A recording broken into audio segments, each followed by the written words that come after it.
Hello friends, पिछले lecture में हम लोग बात कर चुके हैं भूवैज्ञानिक सारणी के बारे में, जिसको हम लोग डिवाइड किए थे महाकल्प में, फिर उसको डिवाइड किए थे कल्प में, उसको डिवाइड किए थे युग में।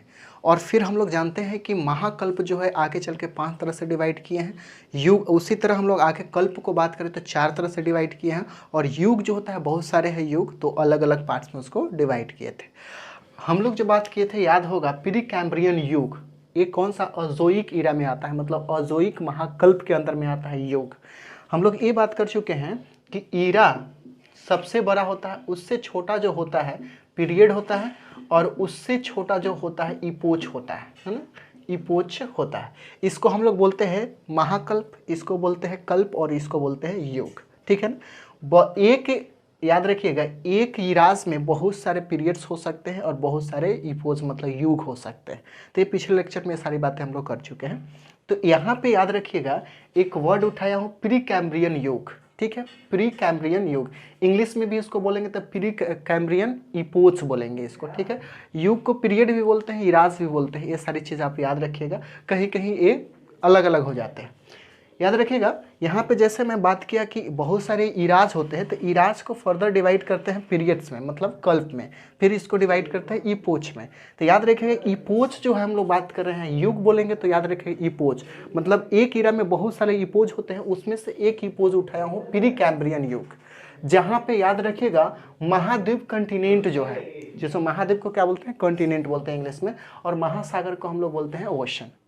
यहाँ पे इस युग में क्या हुआ था, इसका निर्माण हुआ है, इसी बात को यहाँ पर लिखे हैं कि महाद्वीप और ओशन का जो फॉर्मेशन हुआ है उसका निर्माण हुआ है कि प्री कैम्ब्रियन युग के अंदर में आता है। और ये प्री कैम्ब्रियन युग किस महाकल्प के अंदर में आता है, तो अजोइक महाकल्प के अंदर आता है, या फिर अजोइक इराज के अंदर में आता है। ये बात समझ लीजिएगा। एक थ्योरी आया था, जैसे कि हम लोग जानते हैं कि पहले जो था पूरे लैंड्स का जो फॉर्मेशन हुआ था एक हुआ करता था, मतलब जिसको हम लोग पैंजिया के नाम से जाना करते थे। मतलब आज जो 7 कंटिनेंट है, 7 कंटिनेंट एक जगह मर्ज था, और उसके चारों तरफ से जो था पानी मतलब वाटर बॉडी था, ऐसा था। तो एक सिद्धांत आया था जिसको बोलते हैं महाद्वीपीय विस्थापन सिद्धांत, महाद्वीपीय विस्थापन सिद्धांत। ठीक है, जिसको इंग्लिश में बोलते हैं कॉन्टिनेंटल ड्रिफ्ट थ्योरी, जिसको अल्फ्रेड वेजनर ने दिया था। याद रखिए किसने ये जो महाद्वीपीय विस्थापन सिद्धांत जो दिया था, किसने दिया था, अल्फ्रेड वेजनर ने दिया था। इंग्लिश में इसको कॉन्टिनेंटल ड्रिफ्ट थ्योरी बोलते हैं। ये जो कहा कि ये पूरा पहले जो था पूरा लैंड्स जो पार्ट था एक जगह था, उसका नाम दिया इन्होंने पेंजिया, और उसके चारों तरफ जो वाटर बॉडी था उसका नाम दिया फैंथसाला। ठीक है, फैंथसाला उसका चारों बगल का जो नाम था उसको, इसको फैंथलासा बोलते हैं। ठीक है ना, फैंथसाला भी आपको दिखाई देगा, तो इसको क्या बोलेंगे, फैंथलासा। याद रखिएगा, ये पूरा लैंड जहाँ पे अभी के कंटिनेंट को सब जगह एक जगह मिला के देख लीजिए, तो ये पेंजिया हो गया, ये लैंड पार्ट हो गया। ठीक है, और इसके चारों तरफ क्या था, तो ओशन था, मतलब पानी था। उस पानी वाले को पार्ट को हम लोग पैंथलासा बोलते हैं, उस वाले पानी को पार्ट क्या बोलते हैं, पैंथलासा। ये कौन सिद्धांत कहता है, तो महाद्वीपीय विस्थापन सिद्धांत कहता है कि पहले पूरा लैंड जो था एक जगह था, और बाद में ये टूटा, तो एक जगह जो पूरा लैंड था उसका नाम पेंजिया दिया, इंग्लिश में भी वही और हिंदी में भी वही, और इसके चारों तरफ जो पानी वाला पार्ट था उसको फैंथलासा नाम दिया। और याद रखिए पेंजिया का जो निर्माण हुआ था अजोइक ईरा के अंदर में हुआ था। अजोइक ईरा आप समझ रहे हैं, अजोइक महाकल्प के अंदर में हुआ था। जैसे कि ये जो प्री कैम्ब्रियन युग जो है किसका पार्ट है, तो अजोइक है, तो इसी के अंदर में इसका निर्माण हुआ था। हम लोग को याद है महाकल्प जो है अजोइक, आगे चल के हम लोग पैथोजोइक, आगे चल के हम मीसोजोइक, आगे चल के सीनोजोइक, और लास्ट में न्यूजोइक हम लोग बात किए थे। 5 गो महाकल्प हम लोग बढ़ चुके थे। तो ये शुरुआत का था, कौन था, अजोइक का सबसे पहले वाला। उसके बाद जो आता है वो पैथियोजोइक आता है। ठीक है ना, इसके बाद वाला पैथियोजोइक आता है, जिसको पूरा जीवी भी बोलते हैं, आगे हम लोग बात करने वाले हैं। तो इसी में इसका निर्माण होता है। किसमें, आपसे क्वेश्चन क्या बन सकता है कि महाद्वीप और ओशन का निर्माण कहाँ पे हुआ था, अजोइक महाकल्प के अंदर में हुआ था। ये दूसरा पूछ देगा जो महाद्वीप विस्थापन सिद्धांत जो है वो कौन दिया, तो अल्फ्रेड वेजनर दिया है। और ये जो था किस महाकल्प के अंदर, तो अजोइक महाकल्प के अंदर में इसका निर्माण हुआ है। ये बात आपको याद रखें। फर्दर आगे बढ़े, यहाँ पे याद रखिएगा यही चीज़ लिखे हैं पैलियोजोइक ईरा, जिसको हिंदी में अगर हम लोग बात करें तो इसका पूरा जीवी महाकल्प होता है। हम लोग ये जानते हैं कि पूरा जीव महाकल्प के अंदर जीवन संभव होता है, छोटे छोटे कीड़े मकोड़े जीना शुरू करते हैं। ये इनिशियल फेज है जहाँ पे जीव उत्पन्न होता है। यहाँ पे देखिएगा सबसे शुरू वाला जो आता है अजोई कीड़ा, अजोइक महाकल्प, जिसमें कोई जीव जंतु ऐसा चीज़ नहीं होता है। उसके बाद वाला आता है पैलियोजोइक, जिसको हिंदी में हम लोग पूरा जीव बोलते हैं। इसमें जीवन पॉसिबल होना शुरू होता है, छोटे छोटे कीड़े मकोड़े जीना शुरू करते हैं, वो वाला पार्ट है, ठीक है। और इसको फर्दर डिवाइड करते हैं हम लोग युग में, महाकल्प को डिवाइड करते हैं युग में। तो एक उसमें आता है कार्बनिक फेरस युग, इसमें 6 देखिएगा, पैलियोजोइक ईरा को डिवाइड कर 6 पार्ट में डिवाइड होता है, 6 गो युग इसके अंदर में आता है। लेकिन उसमें का एक कार्बनिक फेरस युग को अगर उठाएंगे, इंग्लिश में भी यहाँ युग के जगह इपोज डाले, कार्बनिक फेरस इपोज, ठीक है ना। इसमें आएंगे तो आपको मिलेगा कि पैंजिया का विभाजन शुरू हो जाता है। देखिएगा पैंजिया का निर्माण किस में होता है, अजोइक महाकल्प के अंदर में आता है। इसका डिवीजन किस में होता है, तो कौन सा पैलियोजोइक ईरा के अंदर में, पैलियोजोइक ईरा के अंदर में इसका डिवीजन शुरू हो जाता है। तो यहीं लिखे पैंजिया का विभाजन। ये पैंजिया जो विभाजन किस महाकल्प के अंदर में आता है, तो पैलियोजोइक के अंदर में इसका डिवीजन शुरू हो जाता है। याद रखिए पहले क्या था, ये पैंजिया था। पैंजिया के चारों तरफ जो है पैंथलासा था। पैंथलासा कौन सा, वाटर बॉडी है, और पैंजिया लैंड बॉडी है। ये 2 पार्ट्स में टूट जाता है। ऊपर वाले को बोलते हैं हम लोग लॉरेशिया बोलते हैं, इसको यहाँ पे इंग्लिश में भी और हिंदी में भी यहाँ लिखे हैं लॉरेशिया बोलते हैं। तो नीचे वाले पार्ट को हम लोग गोंडवाना लैंड बोलते हैं। बीच में जो ओशन, क्योंकि ये टूटेगा तो बीच में पानी वाला पार्ट आ जाएगा, तो इसको बोलते हैं थेथिस ओशन। याद रखिएगा बीच में वाला जो पहले पैंथलासा था, अब कौन चीज़ बन चुका है, थेथिस ओशन बन चुका है। ये वाला पार्ट को हम लोग थेथिस ओशन बोलते हैं। आप चारों बगल वाले पार्ट को हम लोग पैंथलासा बोल रहे हैं। अब बीच में जो गैप बन रहा है उसमें पानी जो हो रहा है उसको हम लोग बोलते हैं थेथिस ओशन, मतलब थेथिस सागर, ठीक है। इतना बात आप याद रखें। मतलब पैंजिया का जो विभाजन किस महाकल्प में होता है, तो पैलियोजोइक में होता है। मतलब इसको पूरा जीवी के अंदर में इसका डिवीजन शुरू होता है, ठीक है। 2 पार्ट्स में ये डिवाइड हो जाता है। अब हम लोग सीख लेते हैं कि यहाँ पे जीवन तो पॉसिबल हम लोग जानते हैं इसी में हुआ था। ह्यूमन का एवोल्यूशन नहीं हुआ था, वो लास्ट में हुआ था नियोजोइक के अंदर में, ठीक है। यहाँ पे अब इसके आगे हम लोग समझ लेते हैं कि फर्दर ये गोंडवाना प्लेट्स भी आगे टूटता है। तो कब टूटता है, चलिए जैसे कि हम लोग समझ गए कि पैंजिया को जो है 2 पार्ट्स में डिवाइड हो चुका है, एक है लॉरेशिया, दूसरा है गोंडवाना। ये दोनों जो कौन सा पैलियोजोइक ईरा के अंदर में डिवाइड हुआ, किसने, पैलियोजोइक ईरा के अंदर डिवाइड हुआ है। इसको हम लोग हिंदी में बोलते हैं पूराजीवी महाकल्प। याद रखिएगा इसको बोलते हैं पूराजीवी महाकल्प। 2 चीज़ का हिंदी आपको याद, बल्कि सबको आपको इंग्लिश में ही समझिएगा तो कोई दिक्कत नहीं होगा। इतना याद रखिए कि पैलियोजोइक को आप जो है पूराजीवी, इसी एज में जो है जीवन संभव होता है। इतना बात हम लोग बात कर चुके हैं। अब समझिएगा आगे चल के इसमें ये फर्दर ये क्या होता है, गोंडवाना प्लेट्स भी आगे डिवाइड हो जाता है। किस में, जुरेसिक युग में। जुरेसिक युग हम लोग जानते हैं महाकल्प, उसके बाद कल्प, फिर युग, ठीक है। तो यहाँ ये जो है कौन सा है, महाकल्प है। मीसोजोइक ये क्या है, महाकल्प है। उसके अंदर में आता है कौन सा युग, जिसको हम लोग जुरेसिक युग बोलते हैं। ये मीसोजोइक याद रखिएगा पहले से हम लोग पढ़ा चुके हैं, इसलिए थोड़ा सा आपको हो सके ये बात नहीं समझ में, पिछला लेक्चर देखेंगे तो आपको समझ में आएगा। लिखेंगे रामायण सीरीज तो आपको लेक्चर मिलेगा, आपको ये देख सकते हैं। तो लाइन से देखिए, एशियंट हिस्ट्री बेटर आपको समझ में आ जाएगा। जुरेसिक युग जो है एक इसके मीसोजोइक इरास के अंदर या फिर मीसोजोइक महाकल्प के अंदर में आता है। तो इसमें क्या होता है, गोंडवाना प्लेट्स फिर से टूट जाता है, और ये जो होता है 3 पार्ट्स में टूट जाता है, ठीक है। ये ऑस्ट्रेलिया वाला पार्ट है, पहले से ही अलग हो चुका होता है, ठीक है। जो हम लोग कहते हैं कि आगे चल के टूटा मेडागास्कर हो गया या फिर इंडियन कॉन्टिनेंट हो गया, फिर अंटार्कटिक हो गया, ये सब एक साथ टूटा था। लेकिन ये जो ऑस्ट्रेलिया जो प्लेट्स है वो पहले से अलग हो चुका था। तो यहाँ पे याद रखिएगा जो जुरैसिक युग के अंदर में एक गोंडवाना प्लेट फिर से टूटता है, और मेडागास्कर अभी देखेंगे तो एक कॉन्टिनेंट है जो आइलैंड के फॉर्म में है, मेडागास्कर। ये टूटता है इंडियन कॉन्टिनेंट, जिसको भारतीय महाद्वीप बोलते हैं, उप महाद्वीप बोलते हैं, ठीक है ना। यहाँ उप लगा लीजिएगा, उप महाद्वीप बोलते हैं। ये टूटा, और फिर अंटार्कटिका टूटा। अंटार्कटिका जानते हैं जो आइस से पूरा भरा हुआ है, जहाँ पे सिर्फ रिसर्च होता है और कुछ वहाँ पे नहीं होता है। तो एक किस युग में टूटा, तो याद रखें युग पूछेगा तो ज्यूरेसिक युग पूछेगा। अगर महाकल्प पूछेगा तो याद रखें मीसोजोइक महाकल्प के अंदर में टूटा, ठीक है। इतना बात आपको समझ में आया होगा। अब यहाँ पे देखिएगा पैलियोजोइक ईरा के अंदर में हम लोग बोले कि जीवन का शुरुआत हुआ, कोई भी जीव जीना शुरू कर देता है। ह्यूमन तो जीना शुरू नहीं करता, वो सबसे लास्ट वाले में नियोजोइक, जिसको नूतन जीवी महाकल्प बोलते हैं, उसके अंदर ये जीवन पॉसिबल होता है। होमो सैपियन जो होते हैं वो उत्पन्न होते हैं। याद रखिएगा जो फर्स्ट जीव जो उत्पन्न होते हैं कौन सा, पैलियोजोइक। एक कौन सा, पूरा जीवी महाकल्प के अंदर में जीवन पॉसिबल होता है। अब हम लोग जानते हैं कि एक कौन सी महाकल्प है, उसके अंदर में युग होता है। तो याद रखिएगा सिल्यूरियन जो युग है, कौन सा सिल्यूरियन युग, इसके अंदर में एक इसका निर्माण होता है। कौन सा जीवन का निर्माण होता है। पहला चीज, अगर आपसे पूछेगा जीवन किस महाकल्प के अंदर में उत्पन्न होता है, तो याद रखिएगा ये है पैलियोजोइक इरास है, या फिर हिंदी में बोलते हैं पूराजीवी। अगर आपसे पूछते किस युग में हुआ है, तो युग पूछेगा तो आपको सिल्यूरियन युग ही बोलना पड़ेगा। ये सिल्यूरियन युग के अंदर में जो है जीवन का उत्पन्न हुआ है। इस युग को हम लोग रीढ़ वाले जीवों का युग भी बोलते हैं। ठीक है, किस वाले, जो सिल्यूरियन युग है इसको रीढ़ वाले हड्डी का युग भी बोलते हैं, आपको याद रखना है। अब यहाँ देखिएगा जुरैसिक युग। जुरैसिक युग किसके अंदर में आता है, तो मीसो इरास के अंदर, मीसो महाकल्प के अंदर में आता है। ये युग है, एक क्या है, महाकल्प है। तो इसको हम लोग जो बोलते हैं, जैसे ये जान चुके इसके अंदर गोडाना टूटा है, और इस युग को हम लोग बोलते हैं डायनासोर का युग। यहाँ पे जो फला फूलता है डायनासोर सबसे ज़्यादा, और नेक्स्ट हम लोग जाते हैं युग के अंदर में, तो डायनासोर का समापन हो जाता है। याद रखिएगा ये जो है इसको क्रिटेशस युग बोलते हैं, जिसमें ये क्या हो जाता है, डायनासोर विलुप्त हो जाता है।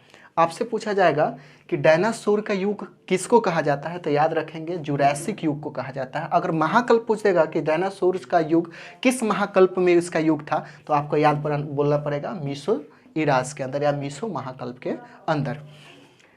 अरे ये जो है क्रिटेशस जो है युग है, ये भी किसका पार्ट है, तो मीसोजोइक। पिछले लेक्चर में इसका टेबल देखा है, उसको आप देख लेंगे, तो उसके अंदर में ये भी आपको आता है। तो ये जस्ट एक युग के बाद, एक इपोज के बाद में ये समाप्त हो जाता है, और समाप्त होने के बाद यहाँ से समाप्ति होता है। ये समझिएगा। हम लोग ये सीख चुके हैं कि सबसे लास्ट वाला जो महाकल्प है, कौन सा महाकल्प, सबसे लास्ट वाला है नियोजोइक। नियोजोइक, इसको हिंदी में बोलते हैं नूतन जीवी। और यहाँ पे जो है होमोसेपियन का निर्माण होता है, होमोसेपियन का यहाँ पे फॉर्मेशन होता है। ये आपको याद रखना है। तो ह्यूमन का एवोल्यूशन किस में होता है, तो न्यूजोइक इरास के अंदर, या हिंदी में इसको बोलते हैं नूतन जीवी, उसमें क्या होता है, होमोसेपियन जो होता है उत्पन्न शुरू हो जाते हैं। ये सारी बात तो बेसिक हो गई, जो पिछले लेक्चर में भी हम लोग महाकल्प से रिलेटेड और उससे रिलेटेड ये सारे 6 क्वेश्चंस बनते हैं, जो कि आपको याद रखना है। कंफ्यूज नहीं होइएगा। इराज अगर फर्स्ट लेक्चर देखेंगे तो आपको इराज भी समझ में आएगा, और युग जो लिख रहे हैं वो भी समझ में आएगा। अब समझिएगा ये सारी बातें और जो आगे जो घटित जो भी चीज़ हो रहे हैं, उसी के स्टडी को हम लोग क्या कहते हैं, तो हिस्ट्री बोलते हैं, जिसमें सभी सारी चीज़ें आ जाती हैं। इसमें कल्प भी आ जाएंगे, महाकल्प भी आ जाएंगे, सभी चीज़ें इसमें आ जाएंगे। अब समझिएगा, हम लोग जो जानते हैं पूरे हिस्ट्री को 3 पार्ट्स में डिवाइड करते हैं, एक एशियंट हिस्ट्री, मेडाइवल हिस्ट्री, और फिर आगे चल के मॉडर्न हिस्ट्री। लेकिन उसके पहले भी एक और डिवीज़न हम लोग करते हैं, जो पहले पढ़ने के लिए हम लोग को आसान हो जाता है, जिसको बोलते हैं हम लोग प्री हिस्ट्री और प्रोटो हिस्ट्री और फिर हिस्ट्री। कल्चर के बेसिस पे इसको डिवाइड करा गया है। प्री हिस्ट्री, याद रखिएगा, प्री हिस्ट्री, प्रोटो हिस्ट्री और फिर हिस्ट्री आ जाता है। तो ये 3 पार्ट्स में डिवाइड करते हैं। तो ये सब जो डिवीज़न किए गए हैं सभी कौन सा, study of past, study of past ही हम लोग क्या बोल रहे थे, एक्चुअली बोल रहे थे हिस्ट्री बोल लेते हैं। तो ये सारी चीज़ अब हम लोग समझ लेते हैं, इससे पढ़े जो कि मेन कंटेंट आपका शुरू होता है हिस्ट्री का। यहाँ से आगे बढ़, अब चलिए यहाँ से हम लोग समझते हैं कि हिस्ट्री एक्चुअली किसे कहते हैं। हम लोग जो भी बात की है फॉर्मेशन ऑफ अर्थ या फिर कहाँ से इवैल्यूएशन हुआ ह्यूमन का, वो सारी चीज़ें हम लोग किया। अब एक्चुअली हिस्ट्री को समझ लेते हैं कि हिस्ट्री एक्चुअली होता क्या है। हिस्ट्री को हम लोग बोलते हैं मानव जाति से संबंधित जो पिछला अध्ययन, मतलब पास्ट वाले जो अध्ययन, जो भी घटना हो तो उसके अध्ययन को ही हम लोग क्या बोलते हैं, हिस्ट्री बोलते हैं।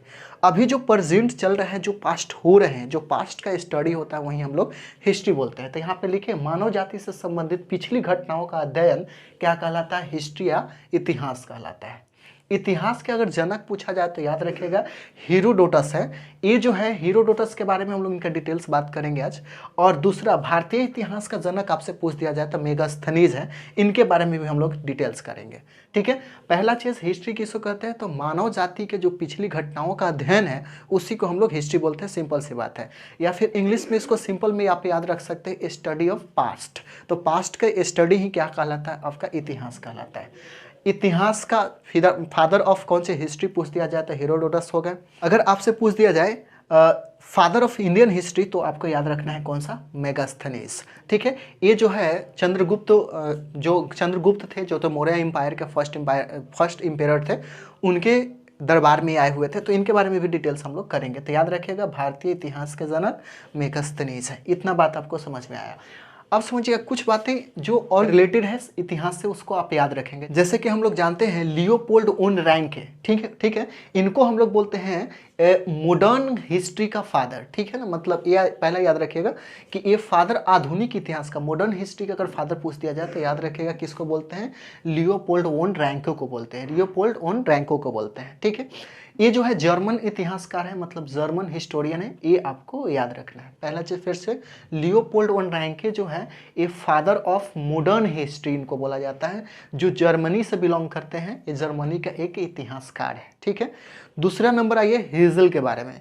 हेजल जो है ये भी जर्मन का ये फिलोसफर है, मतलब दार्शनिक है।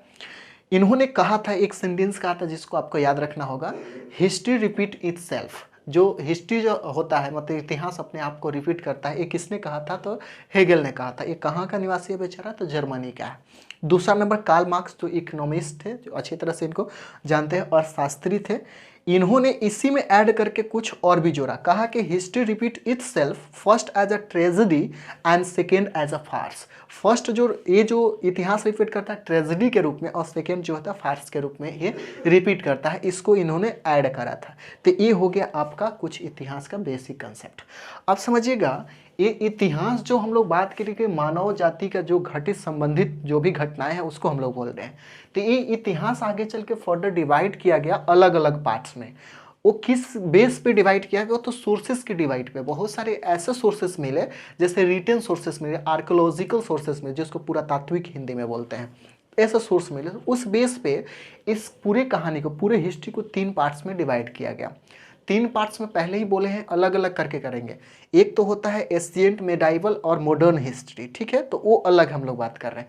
लेकिन आज जो हम लोग बात कर रहे हैं हिस्ट्री का डिवीजन, यहाँ पे जो हम लोग बात करेंगे ये होगा कौन सा, प्री हिस्ट्री, प्रोटो हिस्ट्री और फिर हिस्ट्री। तो 3 तरह से ये डिवाइड हुआ है, इसको हम लोग बात कर लेते हैं। तो चलिए हम लोग बात कर लेते हैं कि डिवीजन ऑफ हिस्ट्री। जैसे कि हम लोग ये जान चुके किस बेसिस पे हम लोग डिवाइड कर रहे हैं। जैसे कि यहाँ लिखे हैं, द अध्ययन के स्रोत के आधार पर, ठीक है, जो सोर्सेज मिले हैं उसके आधार पे जो है पूरे हिस्ट्री को 3 पार्ट्स में डिवाइड किया जाता है, जिसको प्रागैतिहासिक संस्कृति या फिर काल बोलते हैं। प्रागैतिहासिक काल, ठीक है। दूसरा अर्ध ऐतिहासिक काल और ऐतिहासिक काल, इसको इंग्लिश में बोलते हैं तो प्री हिस्ट्री कल्चर बोलेंगे, या फ्री हिस्ट्री, अगर यहाँ पे हिस्ट्री लगाएंगे तो कल्चर लगा दीजिएगा, नहीं तो हिस्ट्री, फ्री हिस्ट्री बोलेंगे, डायरेक्ट बोलना है तो फ्री हिस्ट्री। अगर फ्री हिस्टोरिक कल्चर बोलेंगे तो ज़्यादा बेटर रहेगा, क्योंकि मैं यहाँ पे सोर्स क्या लगेगा, सोर्स के आधार पर रखा हूँ, तो उसके कल्चर के अकॉर्डिंग हम लोग बात कर रहे हैं। तो आप यहाँ पे चाहे तो काल भी लगा सकते हैं, जैसे कि प्रागैतिहासिक काल, अर्ध ऐतिहासिक काल और ऐतिहासिक काल। मैं क्या करता हूँ, संस्कृति लगा के लिखता हूँ, ताकि मुझे ज़्यादा क्योंकि इसके साथ में मैं फैमिलियर हो चुका हूँ, तो इसलिए मैं लगाता हूँ। तो ये 3 पार्ट्स में डिवाइड किया जाता है, किस आधार पे, तो ये स्टडी के जो स्रोत मिले, जो सोर्सेस मिले उसके आधार पर। इसको हम लोग सेपरेट करेंगे। सबसे बड़ा हम लोग तो बात करेंगे ये है, उसके बाद ये है, ये छोटा छोटा है। प्रोटो हिस्ट्री एकदम आपका छोटा होगा, तो इसको हम लोग, इसमें भी है, ऐसा नहीं सभी हिस्ट्री में आपको मिलेगा। तो हम लोग एक एक करके आगे चल के लेक्चर, नेक्स्ट लेक्चर जो आपका प्रोवाइड कराऊंगा, यहाँ से आपका शुरू हो जाएगा, ठीक है। प्रागैतिहासिक काल, जिसको प्री हिस्ट्री बोलते हैं, वहाँ से आपका शुरू हो जाएगा। तो इसमें आपको इतना याद रख लीजिए सिर्फ कि हिस्ट्री जो होता है पिछले घटनाओं को पढ़ते हैं, उसको 3 पार्ट्स में यहाँ पे डिवाइड किया गया। ये 3 पार्ट्स में डिवाइड किया, आगे चल के याद रखिएगा एक आया है त्रिपक्षीय विभाजन, ठीक है। त्रिपक्षीय विभाजन जो है ये दिया है, वो एक क्रिस्टो सैलेरियस ने दिया है। कौन सा, क्रिस्टो सैलेरियस ने दिया है। इन्होंने क्या कहा कि पूरे हिस्ट्री को 3 पार्ट्स में ही भी इन्होंने डिवाइड किया। देखिएगा ये भी 3 पार्ट है और ये भी क्या है, 3 पार्ट है। तो इन्होंने नाम क्या दिया, ये प्राचीन इतिहास नाम दिया, दूसरा मध्यकालीन इतिहास और तीसरा आधुनिक इतिहास दिया। इसको इंग्लिश में हम लोग बोलते हैं एशियंट हिस्ट्री, इसको मेडाइवल हिस्ट्री और इसको बोलते हैं हम लोग मॉडर्न हिस्ट्री। तो याद रखिएगा इसको भी हम लोग बोलेंगे तो ये भी आपका कौन सा कहलाएगा, त्रिपक्षीय विभाजन ये भी कहलाएगा, क्योंकि 3 पार्ट्स ये भी है। लेकिन ये जो दिया गया है ये दूसरे के द्वारा दिया गया है, ये जो दिया गया है ये दिया गया है क्रिस्टोफ सैलेरियस के द्वारा दिया गया है। तो आपको ये याद रखना है कि ये इन्होंने दिया है और इसका कोई स्पेशल नाम नहीं मिला। हालांकि जब भी देखते हैं तो इन्हीं के साथ में इसको भी जोड़ा जाता है। तो ऑप्शन के अकॉर्डिंग जाएंगे, अगर ये बीच में है, जैसे ऑप्शन में अगर दे दिया जाए कि ये वाला विभाजन किन्होंने किया, ये 3 विभाजन किसने किया है, तो अगर इनका ऑप्शन है तो इनके ऑप्शन के अकॉर्डिंग जाएंगे, ठीक है, क्योंकि इनका स्पेशल कोई नाम मिला नहीं है मुझे, ठीक है, इसलिए आपको याद रखना है। लेकिन इसका तो कंफर्म है, इसके साथ आप जाएंगे तो क्रिस्टोफर सेलेरियस के साथ में आप जाएंगे, तो ये आपका हो जाएगा ये सारी कहानी। तो याद रखिएगा इतिहास का डिवीज़न हम लोग पढ़ लिए, उसके बाद कौन किस तरह से कौन कहा था और कौन किस तरह से डिवाइड किया ये हम लोग समझ लिए। दो आदमी के बारे में हम लोग बोले थे कि डिटेल्स में थोड़ा समझ लेंगे उनके बारे में, जैसे हम लोग हेरोडोटस के बारे में कि कहाँ से बिलोंग करते हैं ये सारी चीज़, और मेगास्थनीज के बारे में। तो हम लोग अब हम लोग कर लेते हैं कौन सा, हेरोडोटस के बारे में कुछ आसान बात कि हम लोग बात कर लिए कि हेरोडोटस और मेगास्थनीज, ये क्या, हेरोडोटस को फादर ऑफ हिस्ट्री कहा जाता है और इंडियन फादर ऑफ हिस्ट्री पूछा जाए तो आपको मेगास्थनीज के बारे में बात करना है। तो पहले हम लोग बात कर लेते हैं हेरोडोटस के बारे में। ये याद रखिए इसका जन्म हुआ था 484 BC में, इनको टर्की के अंदर में इनका जन्म हुआ था, कितना 484 BC के अंदर, ठीक है। और इनका देश जो हुआ था, ये लिमिट टाइम नहीं इनका, 430 से लेकर 420 BC के आसपास में इनका मृत्यु हुआ था, जो कि इटली के अंदर में इनका हुआ था। ये कहाँ से बिलोंग करते थे, यूनान से। यूनानी इतिहासकार थे और ये जियोलॉजिस्ट भी थे, हिस्टोरियन भी थे और साथ में जियोलॉजिस्ट भी थे, ठीक है ना। उसके इनके एक बुक लिखे हुए थे, बुक का नाम था हिस्टोरिका, ठीक है ना, ये नाम याद रखिएगा। इन्होंने जो एक घटना घटी थी कहाँ पे, तो याद रखिएगा टर्की के अंदर में, जिसका नाम है पेलोपोनेशियन वार। इस वार के बारे में जो स्टडी किए थे, जिन्होंने लिखा था उसको समराइज किया था, उसी समराइज जो करके जो लिखा था उसी का नाम इन्होंने स्पेशल दिया, जिसका नाम दिया कौन सा, हिस्टोरिका। ये हिस्टोरिका किसके बारे में हिस्ट्री लिखा हुआ था, इसी वार के बारे में लिखा हुआ था, और उसका समराइज जो नाम हम लोग बोलते हैं उसको हिस्टोरिका नाम बोलते हैं। ये फर्स्ट इनका शुरुआत था हिस्ट्री लेखन के बारे में, इसलिए इनको हम लोग बोलते हैं फादर ऑफ हिस्ट्री। तो याद रखिएगा ये वार, याद रखिएगा किस वार के बारे में, किसके अंदर में, हिस्टोरिका के अंदर में लिखे थे, तो इसी वार के बारे में इन्होंने लिखा था। दूसरा हम लोग बात करते हैं मेगास्थनीज के बारे में। इनका जन्म जो हुआ था 350 BC के अंदर, 350 BC के अंदर में हुआ था, और इनका डेथ 290 BC में इनका डेथ हो चुका था। ये यूनानी राजदूत थे, यूनानी। ये कहाँ से बिलोंग करते थे, ग्रीक से बिलोंग करते हैं, इतना आपको याद रखना है। ये जो है यूनानी राजदूत थे जिन्होंने इंडिया के अंदर में आया था। इनको भेजा कौन था, याद रखेगा सेल्यूकस इनको भेजा हुआ था, क्या, चंद्रगुप्त मौर्य के दरबार में इनको भेजा था, एज अ राजदूत एम्बेसडर के रूप में इनको भेजा हुआ था। तो ये जो थे पाटलिपुत्रा के अंदर रहे, और यहाँ के जो सोसाइटी को इन्होंने देखा, उसको जो एक जगह समराइज करके लिखा, उस लिखावट को, उस बुक को जो नाम दिया, इंडिका नाम दिया। और इंडिका के अंदर में जो पूरे सोसाइटी को सात वर्ग में डिवाइड किया, 7 वर्ग में डिवाइड इन्होंने किया था। तो ये आपको याद रखना है। तो ये आपको बेसिक बात है जो कि याद रखना है इन दोनों के बारे में, ठीक है। तो एक तो याद रख लीजिए कि इनका जन्म तो कभी पूछेगा नहीं, क्योंकि ये फिक्स नहीं होता है आपसे, ये कहाँ के थे, कौन सा इनका बुक था और किस घटना पे, ये 3 इंपॉर्टेंट आपके इनके बारे में हो जाता। और इनके बारे में इसको हटा दीजिए तो बल्कि सब यहाँ का इंपॉर्टेंट हो जाता है। ये सारी चीज़ें याद रखना है कि ये कहाँ के राजदूत थे, तो यूनान के थे। इनको भेजा कौन था इंडिया के अंदर में, तो सेल्यूकस इनको भेजा था। किसके दरबार में भेजा था, चंद्रगुप्त मौर्य के दरबार में भेजा था। रहे कहाँ थे, तो पाटलिपुत्र के अंदर, और यहाँ रहे थे। और यहीं के बारे में कुछ बातें जो लिखी थी, उस बुक का नाम इन्होंने दिया था कौन सी, इंडिका। तो ये आपको याद रखना है, इनका बुक का नाम हो हिस्टोरिका हो गया, इनके बुक का नाम हो गया इंडिका, जो कि इंपॉर्टेंट है, आपको याद रखना है। नेक्स्ट लेक्चर हम लोग अब कंटिन्यू आगे बढ़ेंगे, जिसमें हम लोग प्रागैतिहासिक काल को शुरू से अच्छी तरह से शुरू करेंगे। तो चलिए फिर मिलते हैं नेक्स्ट वीडियो में, जब तक एंजॉय करें और पढ़ाई करें।